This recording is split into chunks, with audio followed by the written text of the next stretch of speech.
Hello, everybody. It's Doug Famous, CFP, representing Famous Financial, and welcome. And we appreciate your interest in this particular question because you know what? It's a very common one. Little background, I used to work at Merck many years ago, so I'm actually one that has a pension option, a lump sum option with Merck. And I'm also a financial advisor that really works with pharma, biotech, med device professionals across the nation. So this is a very common part of the planning process. And because of that, you know, there's some real, underline that word on the screen, strategic things to think about. And that's the key. So what we'll be chatting about here briefly today is what is that strategy and how do you go to kind of take hold of a strategy that makes the most sense for you and your situation. So before we do so, let's take a look at, well, what is the reason to take a lump? Because you have an option, folks, right? You've got a lump sum or an income annuity.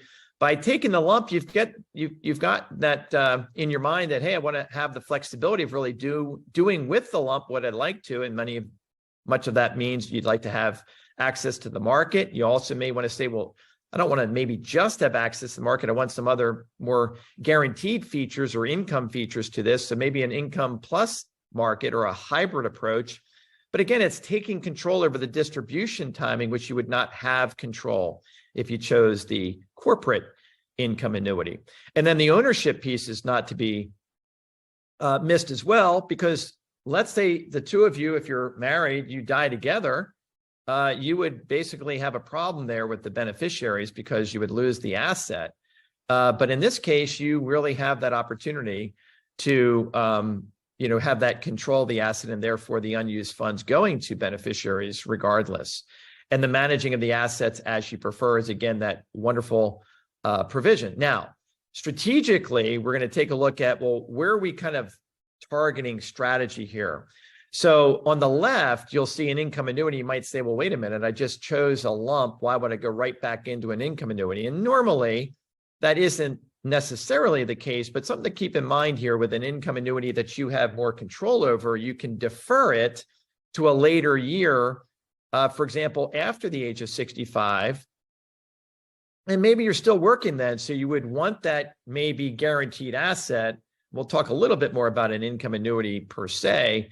And then you can potentially even get more of a payout because you're deferring it and you're maybe using one that could have maybe a little bit more of an income growing feature to it.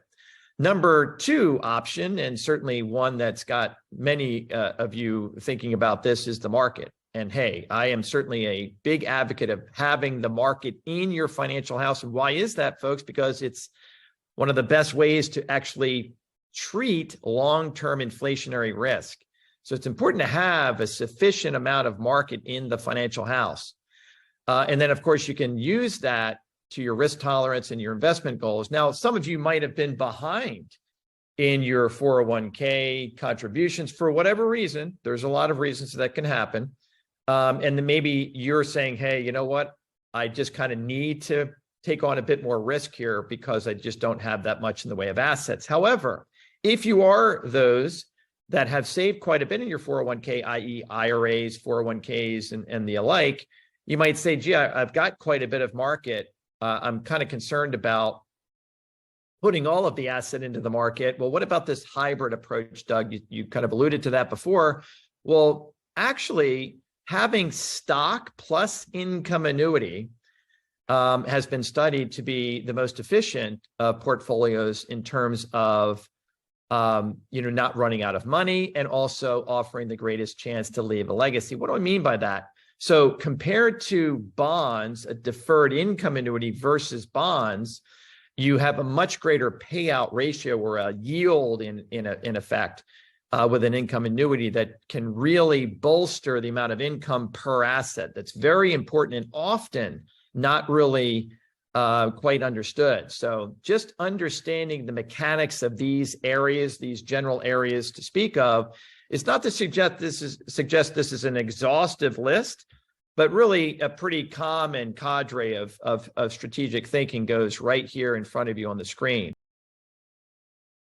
So in order to really make the most of this opportunity for you. That is to take this broader content and layer it down to the most practical level, that is your own financial house. We recommend scheduling a complimentary pension plan analysis. We've done a lot of these, and they're very well received. And that's really where it's going to help you to see where this asset can be aligned to your situation and in the most strategic way. So again, these are uncommon assets these days and very important in your overall retirement plan. So take advantage of this offer to really be the most strategic you can be in a very valuable asset. So again, contact my colleague, Bill Giese, at his email or phone, and we'll look forward to scheduling that time with you. And we hope it's been informative and helpful, and we look forward to chatting with you soon. Have a great day.